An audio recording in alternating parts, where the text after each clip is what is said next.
Imagine waking up on a train and realising you made 5k while you were asleep. As stocks fluctuate, one investment remains a viral obsession. I make 1,200 quid a week from my two-bedroom flat in Soho, and I don't even have to lift a finger. As the government targets growth, bricks and mortar are the bread and butter of British wealth. So investment properties are in high demand, but most are owned by the over 60s. This will rent for £500 per month.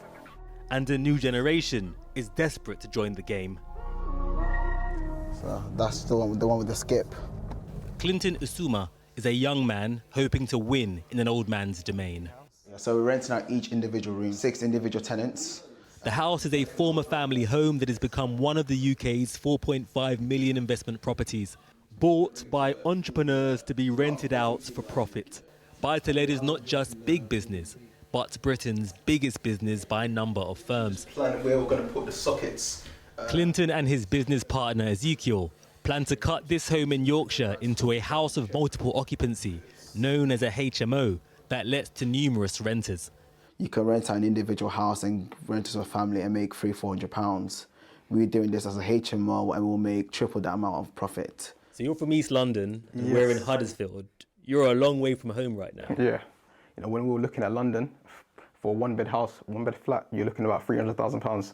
So for us, we thought we'd come up north. The price of this 4-bedroom house was actually £137,000. So for us, it made more sense. Why do you think that buy-to-let is apparently the #1 business in Britain? So for me, I used to work in a primary school full-time. Used to work with kids with special needs. I was taking home around £1,500 a month. And for somebody who obviously had big aspirations, that's nowhere near enough. And that's when I stumbled across rent-to-rent. And that's exactly what changed my life. I took on 10 properties in 10 months. Ezekiel currently rents 23 properties which he sublets at a markup on platforms like Airbnb or to housing providers.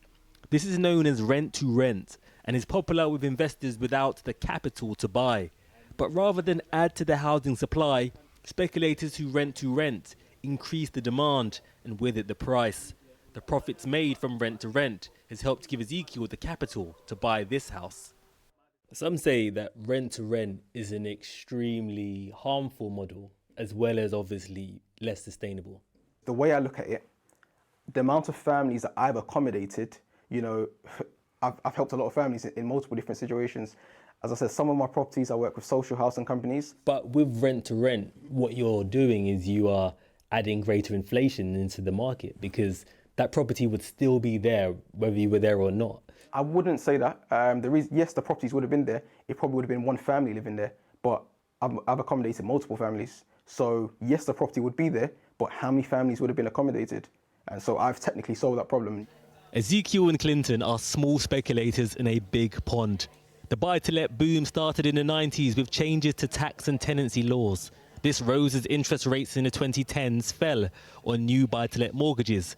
But recent reforms and rate rises have increased barriers for new players. Although it is not small investors who are the big losers of an economy reliant on renters like Alex. It's 2 p.m. here in Huddersfield. Alex, how's it going? Hello. Yeah, good to see you. Yeah. Right, so yeah, if you just want to come through here. Alex's shift at the local church ends as his children get home from school. Hello, Danny.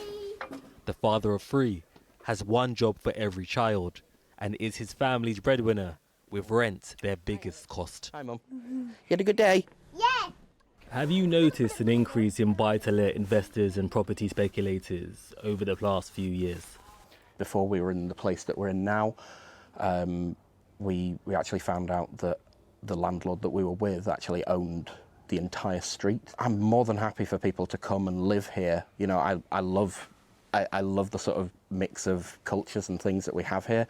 But if it's literally just to turn a profit and to exclude the people who already live here, then it's just selfish. Yeah, we've had people talk about the fact that they're having to move out of Huddersfield because they can't afford it anymore and they're having to move away from friends and family. And it's like you would think of somewhere like Huddersfield as more the destination for those sorts of people. You know, we've spoken to young people from relatively socially deprived backgrounds who have managed to do rent-to-rent. They would say this is an option that's also available to you, that you too could hustle. I currently have 3 jobs. I work a lot.